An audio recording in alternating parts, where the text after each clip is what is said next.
சிட்டுவும் தொலைந்து போன நிலாவும். சிட்டு என்ற நரிக்கு தினமும் நிலவை பார்ப்பது ரொம்ப பிடிக்கும்.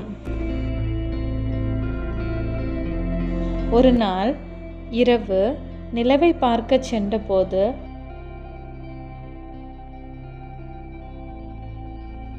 நிலா அங்கு இல்லை. அவன் கண்களை நன்றாக தேய்த்து கொண்டு திரும்ப பார்த்தான். அது எங்கே போயிற்று என கவலை அடைந்தான்.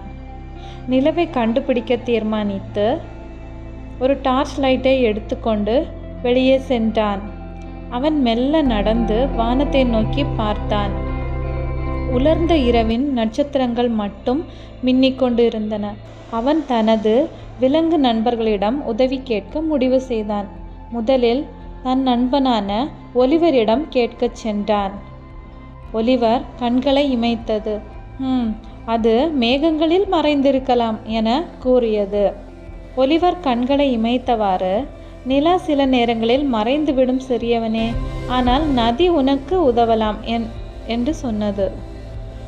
சிட்டு வேகமாக நதிக்கரைக்கு சென்றான். அங்கு பார்த்தபோது நீரின் மேல் அசைந்து கொண்டிருக்கும் நிலா தெரிந்தது.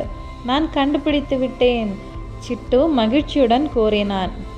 அவன் தனது கைகளால் நிலாவை எடுக்க முயன்றான். ஆனால் நிலா அலைந்து மறைந்து விட்டது. அந்த நேரத்தில் லூனா என்ற ஒரு மின்மினி பூச்சி பறந்து கொண்டு வந்தது. சிட்டு, நிலா மறையவில்லை என லூனா சிரித்து கூறினாள். இது ஒரு புதிய நிலா நிலை. இன்னும் சில நாட்களில் அது மிக பெரியதாகவும் பிரகாசமாகவும் திரும்பி வரும் என்று லூனா கூறியது. அன்று இரவு சிட்டு தனது குடிலுக்கு சென்றான்.